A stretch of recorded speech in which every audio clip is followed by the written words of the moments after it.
ওম নমো ভগবতে বাসুদেবায়। জয় শ্রীকৃষ্ণ। রাধে রাধে। সনাতন ধর্মে অমাবস্যার বিশেষ গুরুত্ব রয়েছে। অমাবস্যা তিথি শ্রীবিষ্ণুকে উৎসর্গ করা হয়। এই দিনে বিষ্ণুকে পুজো করার রীতি রয়েছে। অমাবস্যা তিথি প্রতি মাসে একবারই পড়ে। এই দিনে পূর্বপুরুষদের আত্মার শান্তির জন্য তর্পণ করা হয়। অমাবস্যা তিথিতে নদীতে স্নানের বিশেষ তাৎপর্য রয়েছে। নদীতে স্নান করার পর পিতৃপুরুষদের উদ্দেশ্যে তর্পণ করা হয়। ধর্মীয় বিশ্বাস অনুযায়ী অমাবস্যার দিনে নারীরা স্বামীর দীর্ঘায়ু কামনা করে উপবাস পালন করে। বছরের দ্বাদশ অমাবস্যার মধ্যে এই আষাঢ়ী অমাবস্যাকে বিশেষ গুরুত্ব দেওয়া হয়েছে। এই দিনে একটি প্রদীপ প্রজ্বলিত করে বাড়ির এই স্থানে রেখে দিন। এতে ভগবানের কৃপায় সেই বাড়ির সমস্ত দারিদ্রতা দূরীভূত হবে। এত পবিত্র গুরুত্ব এবং অন্যতম আষাঢ়ী অমাবস্যার দিনে ভুলেও খাবেন না এই তিনটি খাবার। এতে সংসারে দারিদ্রতা দূরীভূত হয়, অমঙ্গল নাশ হয়ে মঙ্গল সাধিত হয়, ফলে দুঃখ কষ্ট দারিদ্রতা দূর হয়, অখণ্ড সৌভাগ্যে ভরে ওঠে পরিবারে। অমাবস্যা হচ্ছে সাধনা করার জন্য একটা শ্রেষ্ঠ দিন। শুধু যে সাধনা করার জন্য তা কিন্তু নয়, এই যে তন্ত্রশাস্ত্রের ক্ষেত্রে বিভিন্ন প্রয়োগের জন্য একটা সর্বশ্রেষ্ঠ দিন বলা হয়েছে এটিকে। এই দিনে যদিও চতুর্দিকে অন্ধকার থাকে, তবে মনে রাখবেন এই অমাবস্যার দিনের একটা বিশেষ গুরুত্ব রয়েছে। আষাঢ়ী অমাবস্যার দিনে কি কি করা উচিত আর কি কি করা উচিত নয়। ভুলেও খাবেন না এই খাবার। পাশাপাশি বাড়ির এই স্থানে প্রদীপ রেখে দেবেন, সেই বিষয়ে জানানো হবে। তা অবশ্যই শ্রবণ করুন শুরু থেকে শেষ পর্যন্ত। নমস্কার, আমি দীপা। দেশ ও দেশের বাইরে থেকে যে সকল দর্শকেরা এই মুহূর্তে ভিডিওটি অন করেছেন তাদের প্রত্যেককে সুস্বাগত জানাই রায়কিশোরী দীপা অর্থাৎ সনাতন ধর্মীয় তথ্যমূলক চ্যানেলে। আমি সর্বদা চেষ্টা করি সনাতন ধর্মের এরকমই সকল গুরুত্বপূর্ণ বিষয়গুলি আপনাদের সামনে উপস্থাপন করতে।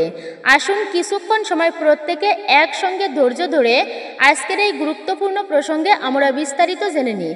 ভিডিওটি শুরু থেকে শেষ পর্যন্ত অবশ্যই মনোযোগের সহিত শ্রবণ করবেন। যদি ভালো লেগে থাকে অবশ্যই একটি লাইক করবেন। কমেন্টে ভক্তি ভালোবাসা ও শ্রদ্ধার সহিত জয় শ্রীকৃষ্ণের জয়, জয় শ্রীবিষ্ণুর জয় অথবা আপনার গুরুদেবের নামটি একটি বারের জন্য হলেও লিখে জানাবার জন্য অনুরোধ রইল। চ্যানেলে নতুন হলে অবশ্যই চ্যানেলটি সাবস্ক্রাইব করবেন। পাশে থাকার নোটিফিকেশন বেল বাটনটি অল করে দিবেন। তাহলে চলুন শুরু করি আজকের ভিডিওটি। আশা করছি আপনি উপকৃত এবং সমৃদ্ধ হবেন। অবশ্যই একজন সনাতনী বোনকে আপনারা সাপোর্ট করবেন আমি আশা রাখছি। আষাঢ়ী অমাবস্যায় বিশেষ করে বলা হয়েছে পিতৃপুরুষদের উদ্দেশ্যে তর্পণ করার কথা। শাস্ত্রে বলা রয়েছে বংশে একজন পুত্র সন্তান থাকলে যদি তার পূর্বপুরুষগণ নরকেও গমন করে তাদেরকে উদ্ধার করার সামর্থ্য সে রাখে। বলা আছে বংশে যদি হয় একজন, নিজেও তড়িতে পারে তরাইতে পারে কতজন। একজন যদি সেই বংশে ভালো সন্তান জন্মগ্রহণ করে নিজে তো উদ্ধার হবেই, সেই সঙ্গে সেই বংশকুলের শতকুল উদ্ধার করতে পারে। এটি শাস্ত্রে বর্ণনা করা আছে। শুনলে হয়তো একটুখানি আপনারা অবাকই হবেন। পদ্ম পুরাণের কথা। যে ব্যক্তি ভগবানের উপাসক হয় অর্থাৎ বৈষ্ণব হয়, সে যদি স্নান করার পর তার কাপড়টা নিংড়ে সেই জলটুকু অর্থাৎ স্নান করে এসেছে সেই ব্যক্তির ভেজা কাপড়ের নিংড়ানো জল একটুকু যদি মাটিতে এসে পড়ে তাহলেও পিণ্ডদানের সমান ফল লাভ করা যায়। সেই কাপড়ের জল মাটিতে পড়ার সাথে সাথে তাদের পিতৃপুরুষ তৃপ্ত লাভ করে। বলা হয়েছে তাদের এতটা পুণ্য হয়, এতটা তেজ যা কল্পনাও করা যায় না, দিব্য শক্তি প্রাপ্ত করে তারা। এই জন্য বলা হয়েছে ভগবানের ভক্ত হওয়া হচ্ছে শ্রেষ্ঠ। এটা কোনো সাধারণ কিন্তু বিষয় নয়। বংশে যদি একজন পুত্র সন্তান হয় বা একজন পুত্র সন্তান থাকে তাকে ধর্মীয় চেতনায় উদ্বুদ্ধ করা উচিত। এই জন্য কোনো সন্তান যদি ধর্মকেন্দ্রিক জীবনযাপন করে, তার পিতামাতা যদিও নরকে গমন করে, তাদেরকে উদ্ধার করার মতো সামর্থ্য রাখে সেই পুত্র। আমরা সাধারণত জানি যে পিণ্ডদান, কিন্তু মনে রাখবেন শুধু পিণ্ডদান করা নয়, পুত্রের যদি ভালো কর্ম থাকে তার মাধ্যমেও পিতামাতা স্বর্গে গমন করে চরমে মোক্ষ প্রাপ্তি হয়। তাই বংশে একজন ভালো সন্তান পাওয়া এটাও খুব সৌভাগ্যের ব্যাপার।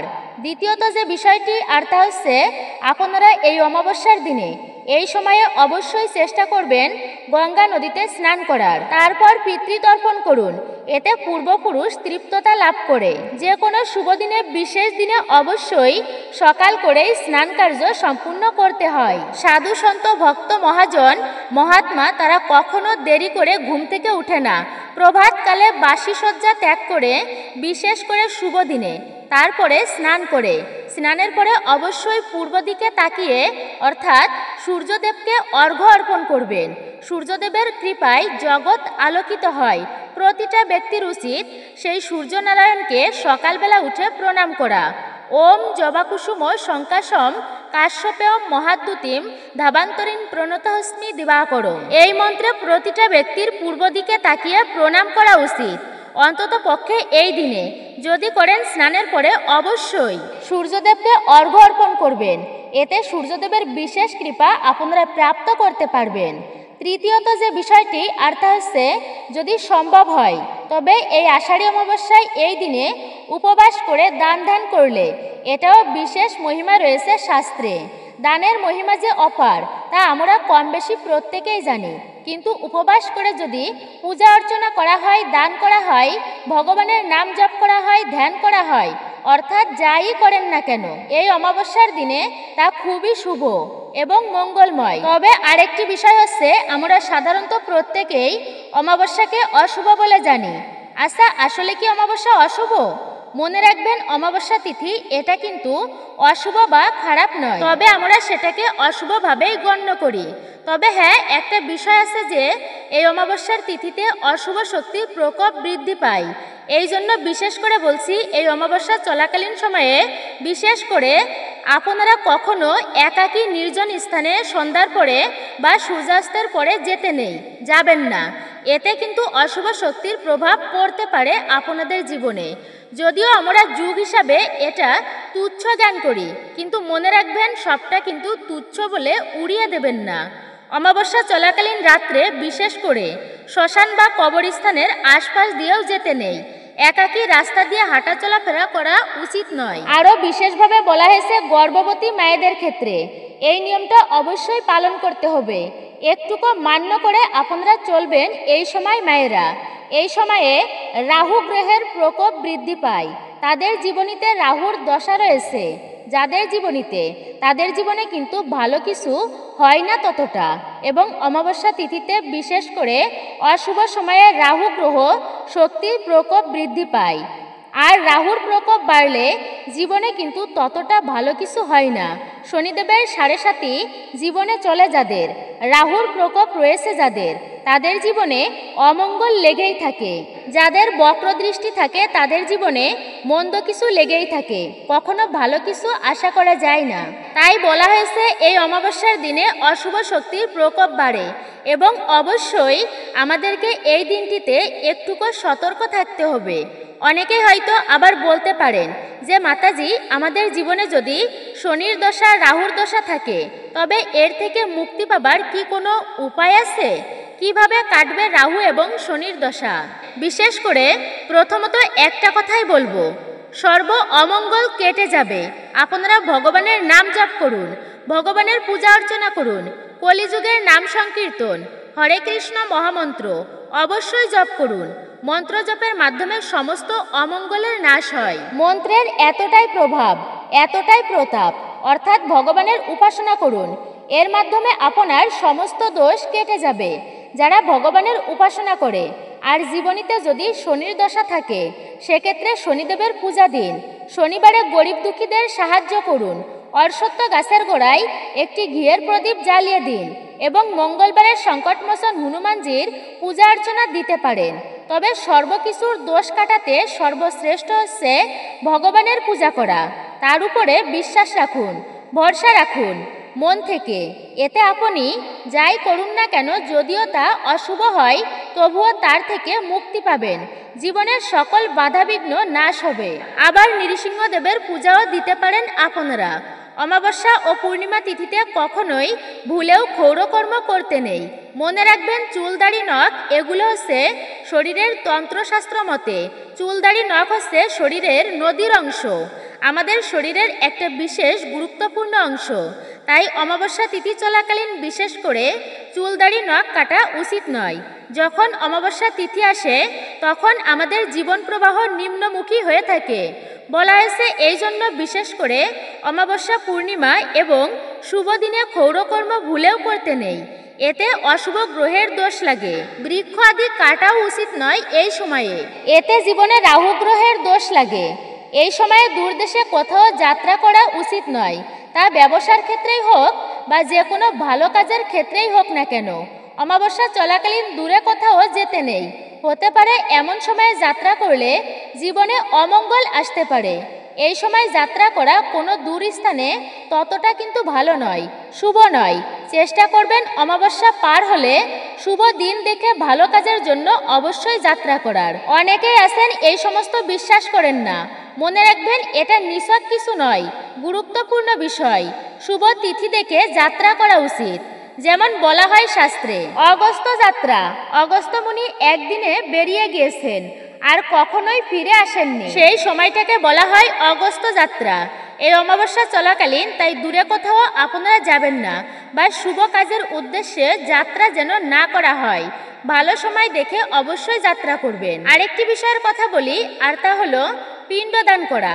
এই আষাঢ়ী অমাবস্যায় বিশেষ করে পিণ্ডদান কিন্তু খুবই শুভ এবং গুরুত্বপূর্ণ বিষয়। কিন্তু সেই পিণ্ডদান করলেও যদি আপনি একটা ভালো পুত্র সন্তান উৎপাদন করতে না পারেন বা সঠিকভাবে সংস্কার দিতে না পারেন, তবে কিন্তু সেই পিতামাতাকে নিজ সন্তানের কারণে নরকগামী হতে হয়। তাই অমাবস্যা তিথিতে কখনোই গর্ভদান সংস্কার করা উচিত নয়। শুধু অমাবস্যা নয়, মনে রাখবেন অমাবস্যা, পূর্ণিমা, চতুর্থী, ষষ্ঠী, অষ্টমী, অমাবস্যা গ্রহণ চলাকালীন এবং চতুর্দশী তিথিতে গর্ভদান সংস্কার নিষিদ্ধ করা হয়েছে। এর ফলে যে সন্তান উৎপাদন হয় তার দ্বারা কিন্তু জগতে ততটা ভালো হয় না, কিছু ভালো কিছু কিন্তু তার দ্বারা আশা করা যায় না। এদের জীবনে অমঙ্গল লেগেই থাকে। এই জন্য বলা হয়েছে অমাবস্যার তিথিতে গর্ভদান সংস্কার এটা কিন্তু শুভ নয়। এই সময়ে অবশ্যই চেষ্টা করবেন গর্ভদান সংস্কারকে সম্পূর্ণই এড়িয়ে চলতে। এবার জানুন সংসারে সৌভাগ্য আনার ক্ষেত্রে কি কি কাজ করবেন। তার মধ্যে প্রথমত এই অমাবস্যা তিথিতে আপনারা অবশ্যই চেষ্টা করবেন তুলসী দেবীর পূজা করতে। যে গৃহে প্রত্যহ তুলসী পূজা করা হয়, ভগবানের নাম জপ করা হয়, সেই গৃহে অশুভ অচিরেই নাশ হয়, অমঙ্গল দূরীভূত হয়। অবশ্যই আপনারা অমাবস্যা তিথিতে তুলসী দেবীর পূজা অর্চনা করার চেষ্টা করবেন, তুলসী সেবা করবেন। তবে ভুলেও আপনারা অমাবস্যা, পূর্ণিমা এবং একাদশীতে তুলসী পত্র তুলবেন না। এতে শ্রীহরির মস্তক ছেদন করলে যে পাপ হয় সেই পাপের ভাগী হতে হয় আপনাকে। এই আষাঢ়ী অমাবস্যা তিথি চলাকালীন যে সমস্ত ভক্তেরা মা কালীর উপাসক রয়েছেন তারা অবশ্যই মায়ের পূজা অর্চনা করবেন। 108টি জবা ফুল দিয়ে মালা তৈরি করে মা কালীর উদ্দেশ্যে অর্পণ করবেন। এতে অখণ্ড সৌভাগ্য লাভ হয় এবং অকাল মৃত্যুর ভয় থেকে মুক্তি লাভ করা সম্ভব হয়। শুধু তাই নয়, এবং মা কালীর বিশেষ মন্ত্র আদ্যা স্তোত্রম অবশ্যই পাঠ করবেন। এই মন্ত্র উচ্চারণের ফলে মনের মধ্যে থাকা সমস্ত ভয় দূরীভূত হয় এবং স্বয়ং আদিদেবী মা কালী তিনি অত্যন্তই প্রসন্ন হন সেই ভক্তের প্রতি। এছাড়া যাদের পুত্র সন্তানের বাসনা রয়েছে বা যারা কিছুতেই সন্তান প্রাপ্তি করতে পারছেন না, তারা অবশ্যই এই দিনে আদ্যা স্তোত্রম মন্ত্রটি 108 বার ভক্তি নিষ্ঠার সহিত জপ করুন। 108 বার জপ করলে এই মন্ত্র মা কালী অক্ষয় কৃপা লাভ করা সম্ভব হয় এবং জন্মকুণ্ডলিতে সন্তান সম্ভাবনার যোগ সৃষ্টি হয়।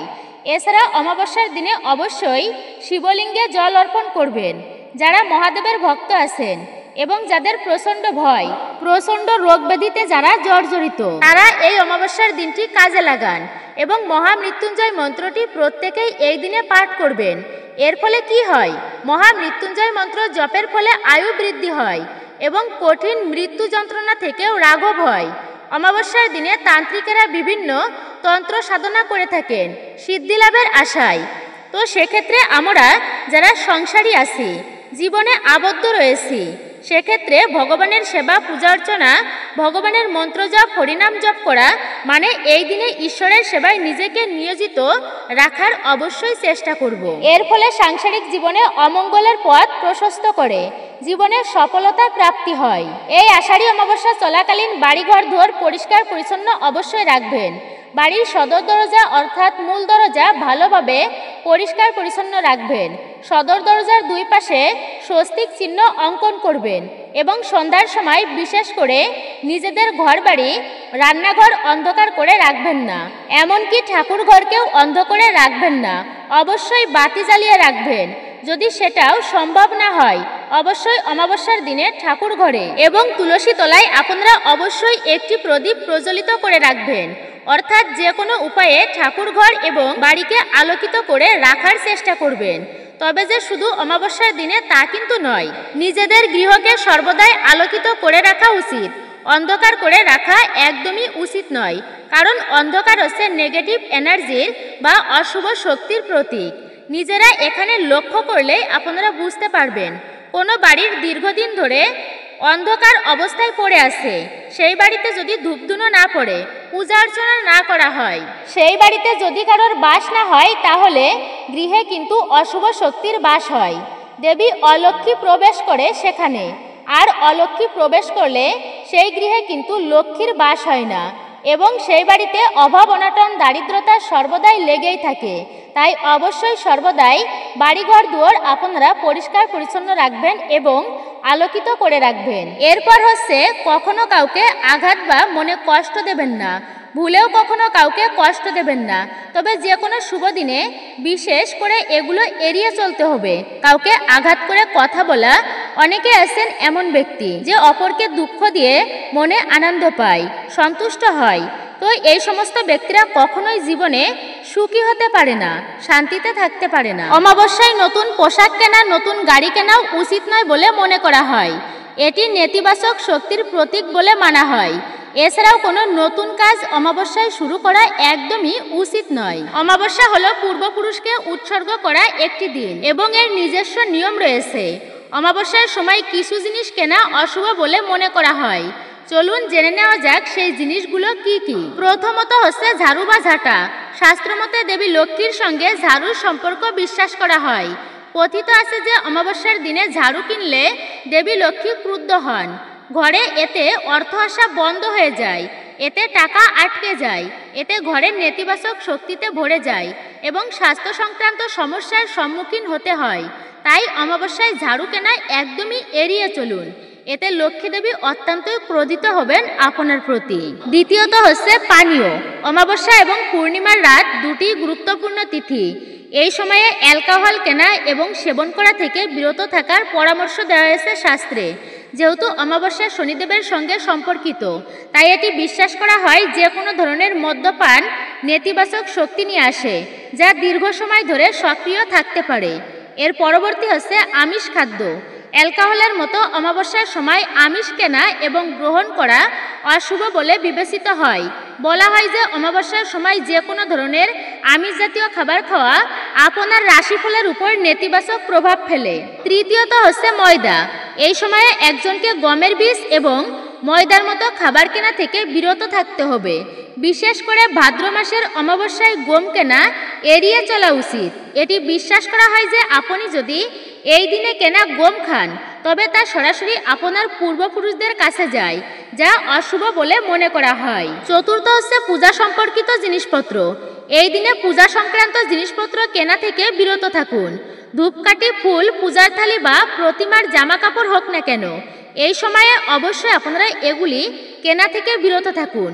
প্রকৃতির যে কোনো জিনিসপত্র কেনা এড়িয়ে চলুন এই অমাবস্যা তিথি চলাকালীন। অমাবস্যার সময় মাথায় তেল দেওয়া এড়িয়ে চলা উচিত। পরিবর্তে তেল দান করা আপনার জন্য অত্যন্তই শুভ। এটি শনির সঙ্গে যুক্ত এবং আপনার জন্মকুণ্ডলী থেকে শনিদোষ অপসারণ করতে সহায়তা করে।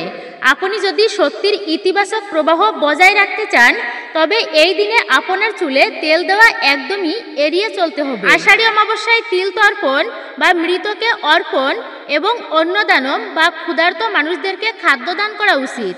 এতে পুণ্যফল লাভ করা যায়। আষাঢ়ী অমাবস্যায় ব্রত পালন করা হয়। এই দিনে দান করলে জন্মে উপস্থিত সমস্ত দোষ ত্রুটি কেটে যায়।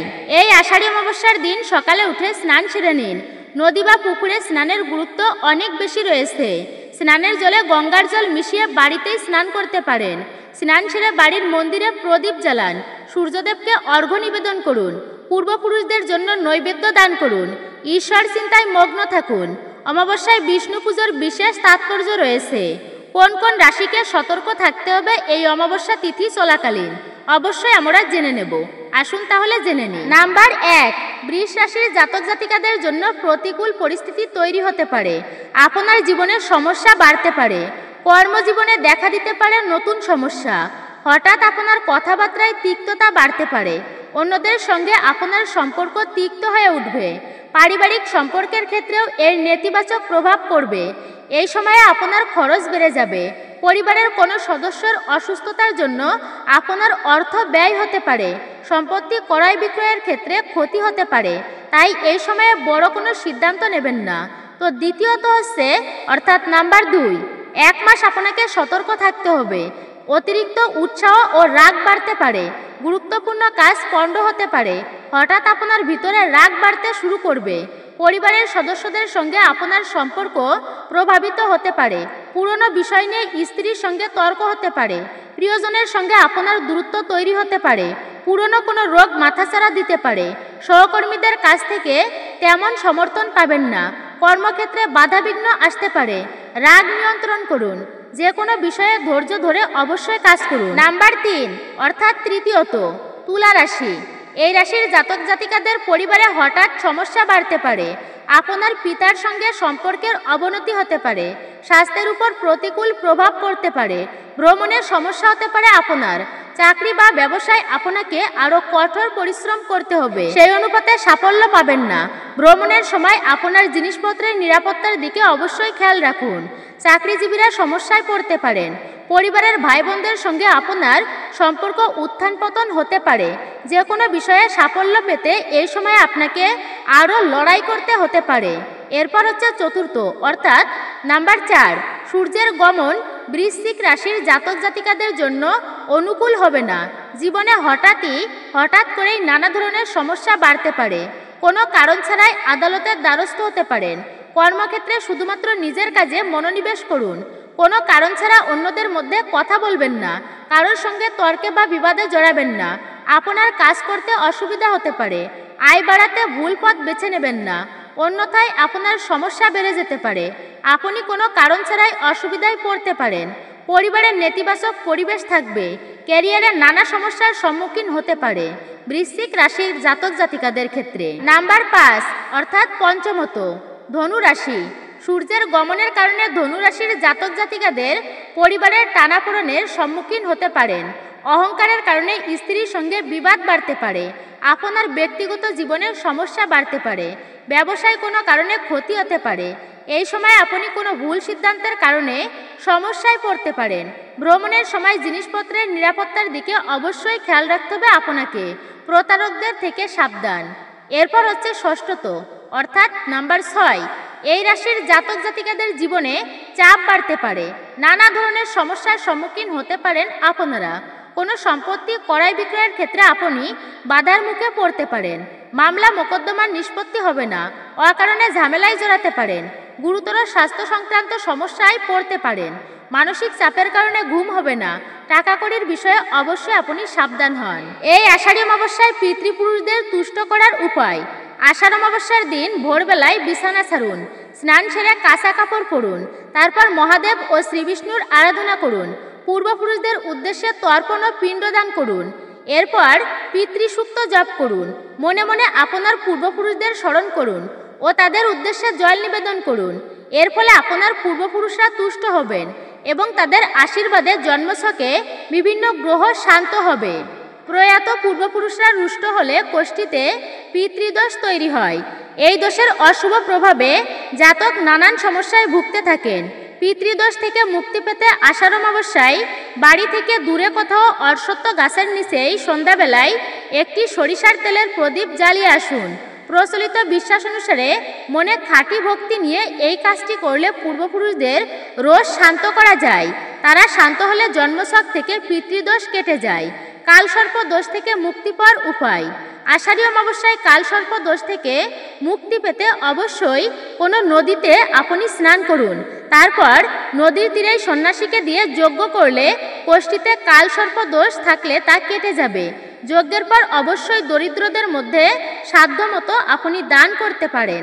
অবশ্যই আপনি দান করুন সাধ্য অনুযায়ী। কারোর কুণ্ডলিতে দশা বা বিপদ থাকলে তারা কালসর্প পূজা করেন। এই পূজায় পঞ্চাক্ষরী মন্ত্র পাঠ করা উচিত। উচ্চারণ করতে হয় ওম নমঃ শিবায়, অথবা দশা না কাটা পর্যন্ত প্রতিদিন আপনারা 108 বার মহামৃত্যুঞ্জয় মন্ত্র অবশ্যই জপ করতে পারেন। কেউ যদি বীজ মন্ত্র বা রাহু মন্ত্র জানেন তাহলে তিনি তা জপ করতে পারেন, তবে 108 বার। এবার আসুন আমরা প্রত্যেকে জেনে নিই এই আষাঢ়ী অমাবস্যার তিথি কখন শুরু হচ্ছে এবং কখন সমাপ্ত হচ্ছে। তো আষাঢ়ী অমাবস্যার তিথি শুরু বাংলার 9ই আষাঢ় 1432, ইংরাজি 25শে জুন 2025 মঙ্গলবার সন্ধ্যা 6টা 55 সেকেন্ডের পর থেকে এই অমাবস্যার তিথি শুরু। আর এই আষাঢ়ী অমাবস্যার তিথি সমাপ্ত হবে বাংলার 10ই আষাঢ় 1432, ইংরাজি 25শে জুন 2025 বুধবার দিন বিকাল 4টা 54 সেকেন্ড পর্যন্ত থাকবে এই অমাবস্যা তিথি। উদয়া তিথি অনুসারে অমাবস্যা পালিত হচ্ছে 10ই আষাঢ় 25শে জুন বুধবার। এরপর হচ্ছে অনেকেই আছেন যে তারা অমাবস্যা তিথিতে ব্রত উপবাস করেন, কিন্তু অনেকে আছেন যারা জানেনই না অমাবস্যা চলাকালীন ব্রত করলে আমরা কি ফল লাভ করতে পারি।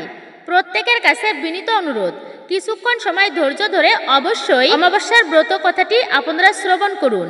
আশা করছি এতে আপনি বিশেষ কৃপা লাভ করতে পারবেন। শ্রবণের ফলেও এরপরেই জানতে পারবেন আরও গুরুত্বপূর্ণ তথ্য। অনুরোধ করব ভিডিওটি মনোযোগ সহকারে অবশ্যই সম্পূর্ণ শ্রবণ করুন। 12 মেশে অমাবস্যার কথা। এক গরিব ব্রাহ্মণের একটি ছেলে, ছেলেটি 16 বছরের হতেই ব্রাহ্মণ তার বিয়ে দিলেন। তারপর ছেলেটি একদিন কোথায় যে নিরুদ্দেশ হয়ে চলে গেল, তার বাবা মা বউ সব কেঁদে কেটে পাড়া মাথায় করল। কিছুদিন পরে ব্রাহ্মণেরও মৃত্যু হলো। ব্রাহ্মণী বউটিকে নিয়ে দুঃখে কষ্টে কাল কাটাতে লাগলেন। একদিন একজন অতিথি এসে বললেন, মা গো, আমায় 4টে ভাত খেতে দেবে? ব্রাহ্মণী বললেন, আমার এমন কি কপাল গো বাবা যে অতিথির সেবা করব? শাক ভাত আমার যা আছে 4টি তাই খেয়ে নাও। বউ তেল এনে দিলেন। অতিথি তেল মেখে স্নান করে এলেন। তারপর অতিথি বললেন, মা, তোমার ছেলের কাপড়খানি আমায় দাও, আমি পরি, আর তোমার ছেলের খড়ম দুখানি আমায় দাও। ব্রাহ্মণী কান্না করতে করতে খড়ম এনে দিয়ে বললেন, এই নাও বাবা, বাবা এই বুকে করে রেখেছি, তুমিই পড়ো। ভাত দিতে গেলে অতিথি বললেন, আমায় তোমার ছেলের থালে ভাত খেতে দাও, আমার সেই গিলাসে জল দাও যেই গিলাসে তোমার ছেলে জল খেত, তা না হলে কিন্তু আমি ভাত খাবো না। বউ তখন রাগ করে বলতে লাগলেন, অতিথির আবার এত আবদার কিসের? কেন এত আবদার? না খাবে নাই খাবে তো চলে যাক। ব্রাহ্মণী বললেন, দাও না মা, থালা গ্লাস বের করে দাও না, ও থালায় আর কে খাবে? তবুও অতিথির যে সেবা হবে তাতেই সার্থক। বউ রাগে গড়গড় করতে করতে থালা গ্লাস বের করে দিলেন। অতিথি ভাত খেয়ে ঘরে বিছানায় শুয়ে বললেন, মা, তোমার বউকে পাঠিয়ে দাও, আমার একটু পা টিপে দেবে। বউ রাগ করতে লাগলেন। শাশুড়ি বললেন, যাও না মা, অতিথির সেবা করলে পরকালে তোমার ভালো হবে। বউ যেমন ঘরের ভেতরে গেল অমনি আপনি কপাট বন্ধ হয়ে গেল। গিন্নি দরজা ঠেলাঠেলি করতে লাগলেন। বউ অনেক চেষ্টা করলেন, কিছুতেই খোলা গেল না। বউকে দুঃখিত দেখে অতিথি বললেন, তুমি কি আমায় চিনতে পারছ না? আমি যে তোমার স্বামী। ব্রাহ্মণের ছেলেটির নাম ছিল সূর্য। বউ তখন পদসেবা করতে লাগলেন। কিছুক্ষণ পরে বউকে সান্ত্বনা করে অতিথি চলে গেলেন। বউ বাহিরে এসে সব কথা শাশুড়িকে বললেন। আরও বললেন, মা, তিনি মধ্যমধ্যই আসবেন। ব্রাহ্মণী তখন কর্তার উদ্দেশ্যে চিৎকার করে কান্না করতে লাগলেন। পাড়ার লোক সব জড়ো হলো। ঘটনা জানতে পেরে কেউ বা মুখ চাওয়াচাই করতে লাগলো, কেউ কেউ বিশ্বাস করে বলতে লাগলো, আহা, সে যেখানেই থাক বেঁচে থাক, আবার আসবে, কাঁদিস না। এই বলে সবাই বাড়ি চলে গেল। তারপর শাশুড়ি বয়ে ভাত খেয়ে ওই সকল কথাই কইতে লাগলেন। দিন রাত্রি সেই সূর্যের কথা। আবার একদিন সূর্য এসেছেন। যাবার সময় যখন চলে যান তখন ব্রাহ্মণী চুপি চুপি পেছন পেছন যেতে লাগলেন। সূর্য পিছন ফিরে দেখে তার মা। তুমি কোথায় আসছো? যাও মা, ঘরে ফিরে যাও। ব্রাহ্মণী বললেন, বাবা, আজ আমি তোর সঙ্গে যাব। তুই কোথায় থাকিস আমি দেখে আসব। আমি খেতে পাই না, পরের মেয়ে বিয়ে করেছিস, তাকে নিয়ে আমি কি করব? সূর্য তখন এক সের আন্দাজ করে বড় বড় মুখটা মায়ের কাপড়ে দিয়ে বললেন, যাও, ঘরে যাও, এতে তোমাদের অনেক দিন চলবে। ব্রাহ্মণী তাই নিয়ে ঘরে গেলেন। তারপর দিন বউ উনুন জেলে মুক্তাগুলি সিদ্ধ করতে লাগলেন। এক বোঝা কাঠ পুড়ে গেল, মুক্তা তো সিদ্ধ হলো না। তখন শাশুড়িকে ডেকে বললেন, ও মা, এ কি কড়াই গো মা, কিছুতেই যে সিদ্ধ হচ্ছে না। শাশুড়ি বললেন, তবে এক কাজ করো, কড়াইগুলি সেকে নিয়ে বেশ করে খোলাই ভাজো, তাহলে খাওয়া যাবে। বউ তাই করলেন, তাতেও খেতে পারলেন না। তখন হামানদিস্তাতে কুটে খেতে গেলেন, তাও খাওয়া গেল না। তখন সবগুলি নিয়ে সারকুড়েতে ফেলে দিলেন। সেদিন আর তাদের খাওয়াই হলো না। আবার কিছুদিন পরে সূর্য এসে দেখেন তাদের যে কষ্ট, সেই কষ্টই রয়েছে। সূর্য বললেন, মা, তোমাকে যে ধন দিয়ে গেলাম এর মধ্যে সব ফুরিয়ে গেল। ব্রাহ্মণী সেদিনকার সব ঘটনা বলতে বলতে কেঁদে ফেললেন। সূর্য বললেন, মা, সেগুলি কি করলে? কোথায় ফেলে দিয়েছো? গিন্নি বললেন, সারকুড়েতে। তখন তিনজনে গিয়ে দেখেন সেখানে কতগুলি গাছ হয়েছে, তাতে রাশি রাশি মুক্তা ফলে আসছে। সেই সমস্তগুলি তুলে এনে মাকে বললেন, দেখো, এর এক একটি বাজারে বেচলে তোমাদের 6 মাসের খোরাক হবে। এই জিনিস সিদ্ধ করে খাবার নয়, কুটে ছাতু করেও খাবার নয়। এই বলে সূর্য চলে গেলেন। তারপর ব্রাহ্মণী মুক্তা বেচে বাড়ি করলেন, মন্দির প্রতিষ্ঠা করলেন, পুকুর প্রতিষ্ঠা করলেন। বাগান, বাড়ি, পুকুর যা কিছু ছিল সমস্ত কিছু সূর্যকুমারের নামেই হলো। বললেন, আমার সূর্য যদি কখনো ঘরবাসী হয় তো এই সকল ভোগ করবে। একদিন সূর্য এসে যেমনই ঘরের ভিতরে প্রবেশ করেছে, অমনি ব্রাহ্মণী এসে একেবারেই চাবি বন্ধ করে দিলেন। সূর্য কত মিনতি করে বললেন, তবুও দরজা খুলে দিলেন না। 3-4 দিন বন্ধ করে রাখলেন। এদিকে পৃথিবী শুদ্ধ হাহাকার পড়ে গেল। আকাশে সূর্য উদিত হয় না, পৃথিবী অন্ধকার। ব্রাহ্মণী বললেন, না বাবা, আমার রোদ্রে কাজ নেই, তুমি আমার ঘরেই থাকো। চিরটাকাল কি অমনি করে বেড়াবে? আমার এসব কে ভোগ করবে? তোমায় আর কোথাও যেতে দেব না। বলতে বলতে এমন সময়ে ব্রহ্মা, বিষ্ণু, মহেশ্বর এসে উপস্থিত। ব্রাহ্মণী থতমত খেয়ে বললেন, তোমরা কে গো বাপু, কোথা হতে এসেছো? তারা বললেন, আমাদের তুমি চিনতে পারবে না, তোমার ছেলেকে ডেকে দাও। ব্রাহ্মণী বললেন, তা ডেকে দিচ্ছি বাপু, কিন্তু তোমাদের সঙ্গে যেতে দেব না। বোধ হচ্ছে তোমরাই আমার ছেলেটির পরকাল খেয়েছো। দরজা খুলে দিতেই সূর্য বললেন, মা, আমাকে ছেড়ে দাও। ওই দেখো, স্বয়ং ব্রহ্মা, বিষ্ণু, মহেশ্বর আমাকে নিতে এসেছেন। আমি সাপে তোমার ঘরে জন্মগ্রহণ করেছিলাম। আমি আবদ্ধ থাকলে পৃথিবীর রসাতলে যাবে। সূর্যের মা ব্রাহ্মণী ব্রহ্মা, বিষ্ণু, মহেশ্বরকে প্রণাম করে বললেন, আমার এসব কে ভোগ করবে? দেবতারা বললেন, তোমার ছেলের ঐশ্বর্য কি তুমি দেখতে চাও? তবে চলো। সূর্যকে বললেন, তোমার মাকে আর তোমার স্ত্রীকে নিয়ে চলো। তোমার এভাবে মর্তে আবদ্ধ থাকলে চলবে না। সূর্য তাতে সম্মত হলেন। স্বর্গ থেকে পুষ্পরথ এলো, চুয়া চন্দনের ছড়া পড়তে লাগলো। ধন দৌলত যা কিছু ছিল ব্রাহ্মণকে দান করে দেবগণের সঙ্গে ব্রাহ্মণী সূর্যের হাত ধরে অমাবস্যার দিন বউকে নিয়ে স্বর্গে চলে গেলেন। তাই দেখে পাড়াশুদ্ধ লোক ধন্যী ধন্যী করতে লাগলো। তারাও অমাবস্যার দিন সূর্যের পূজা করে উপবাস করতে লাগলো। ক্রমে ক্রমে চতুর্দিকে অমাবস্যার কথা প্রচার হলো।